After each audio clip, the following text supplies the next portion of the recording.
Hi Patty, have you ever been offered a pet and it wasn't exactly what you expected? Well, one family got 2 of these surprises. Terry Baldwin and her family wanted 2 new pets to call their own, to have around their house alongside their chocolate lab. We thought something smaller, just something more smaller just to play with in the yard and the dog, and then as they grow and getting bigger and bigger. And the dog don't pay him no attention, kind of runs with him. Now they kind of chase the dog around. He's like, I'm out of here. Terry was informed by someone she knew that some miniature goats needed a home, so she decided to take them in. Well, I thought, well, little goats, okay, we can do little goats. You know, it'll be fun, little. But then I'm like, oh, they're getting bigger and bigger. More food, more room to run and play and jump and watch what they get into. They're like kids. You have to watch. You have to stay out here with them, or they'll try. Today they start jumping the fence, but they wanna get into stuff, pull stuff out of the toolbox, pull stuff off the back porch, knock it around. They got on the pool deck and was pushing everything off the pool deck. Even one of them got in the pool because I said, oh no, swims. Who knew? A goat swims. Well, they're almost a year old. We've had them since they've been about a month, 2 months, and took them to the vet, thought they was gonna be miniatures. There's nothing miniature about these guys. The vet said they were called Toggenburg mountain goats. They've been dehorned and neutered, and they're gonna grow to about 175, 250 pounds. They're probably right now, about 100, 120 pounds now.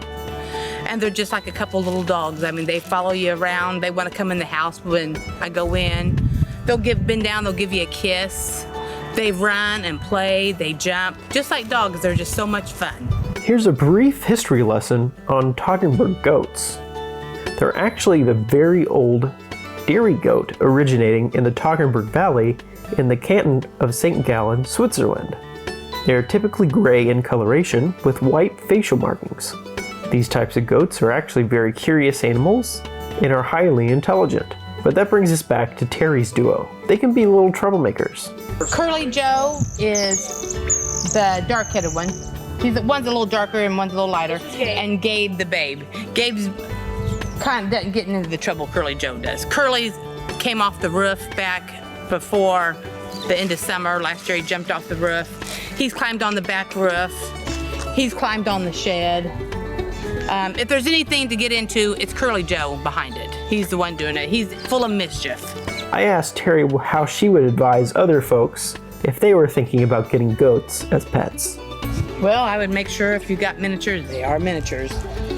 Because, like I said, these guys are big, and if they wasn't, we didn't have the yard, no way we could have kept them. Make sure, you know, that keep the food, keep the water. They don't like being wet, because that's what I said the other day. I was thinking about rain. They'll stay in the shed. Like Tuesday, if it rains, they'll stay in there. They got to have a dry place to lay their head, so to speak. 2, I think, is better. Are they companion? Or one would probably, they said, would neigh all the time. Lonely, kind of a herd. But before you jump into purchasing an animal, please make sure it's from a reputable source. Do your research, and make sure what you're getting is what you're expecting. And also, make sure that you're absolutely able to care for that animal and its needs. For Pet Pals TV, I'm Adam Byers-Dunn.